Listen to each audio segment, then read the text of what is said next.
This is a video about constipation and particularly the medical management you can do to help people evacuate their bowels. So constipation is any time a patient cannot poop, can't evacuate their bowels.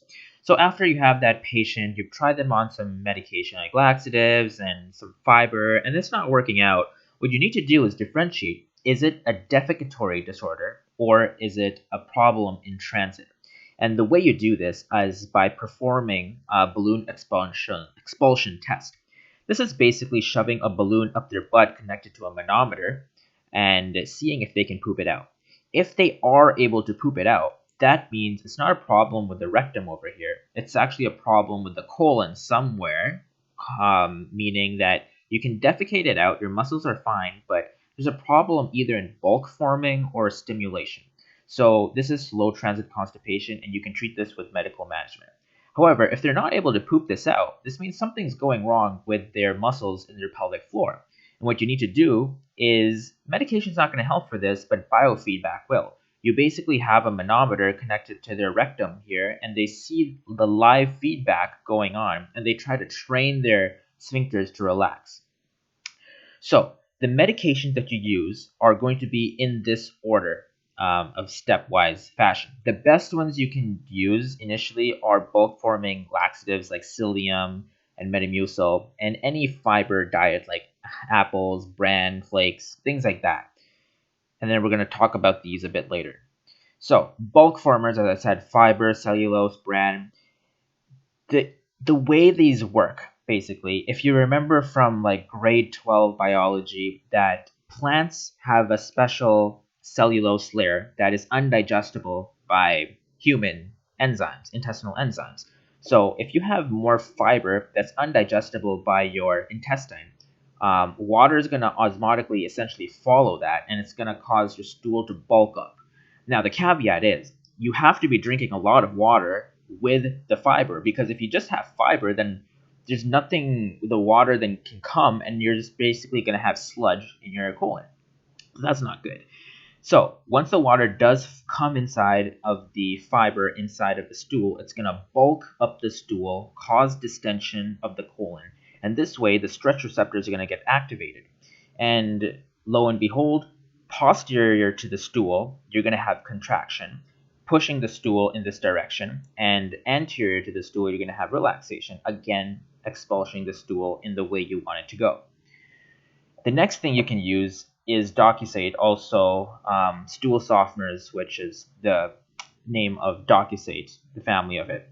How this works is that it reduces the surface tension of the stool, the water surface tension. And if you reduce the water surface tension, then water actually is much easier to come in, and it makes essentially the membrane of the stool more permeable, and it smooths it out. That's why it's called a stool softener.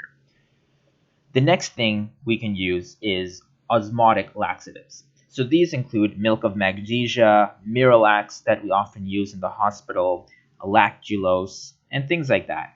The idea behind osmotic laxatives is that they're not going to be digested easily in the colon, and the fact that you're going to have a high osmotic gradient inside of the colon. If you have a high osmotic gradient, say you have sorbitol, lactulose, Miralax, or whatever, water is going to follow to kind of balance that osmolarity out. And if you have more water, you're going to have a softer stool, and this stool is going to move forward. The next thing we can use are stimulant laxatives. These include bisacodyl, also known as Dugalax or Senna, that you may have seen inside of hospitals.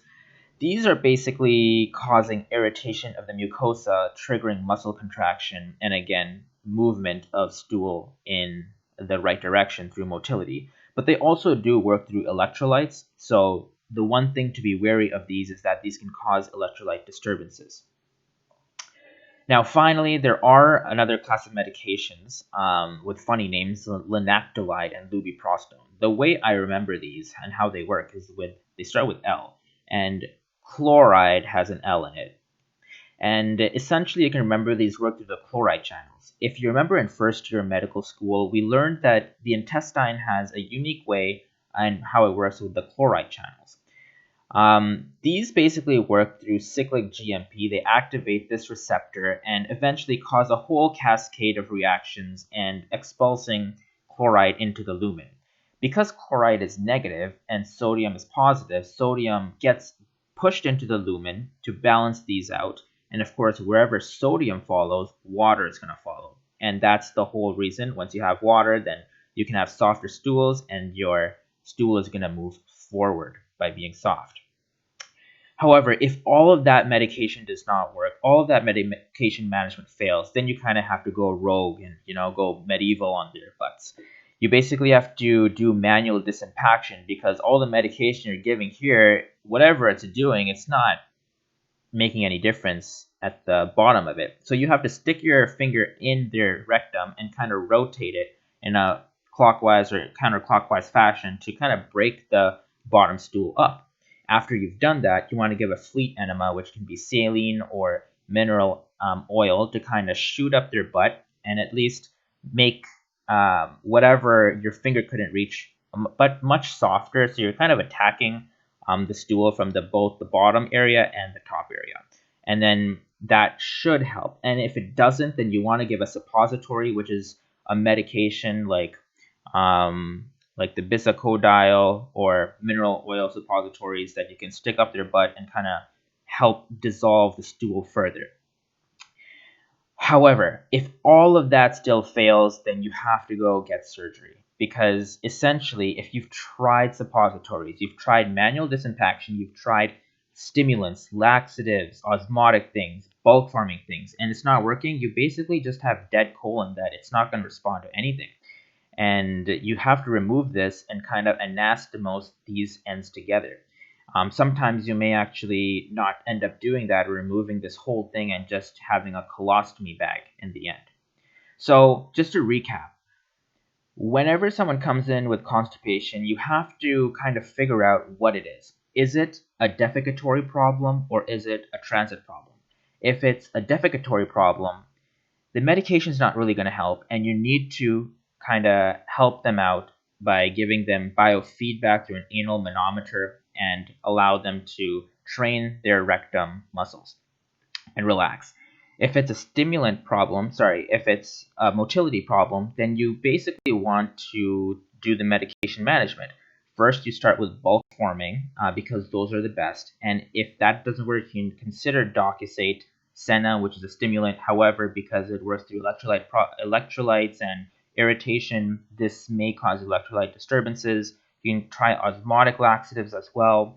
If that doesn't work, you may want to try surgery here, and that is, of course, the last resort because that is invasive, removing the colon and potentially giving you a colostomy bag.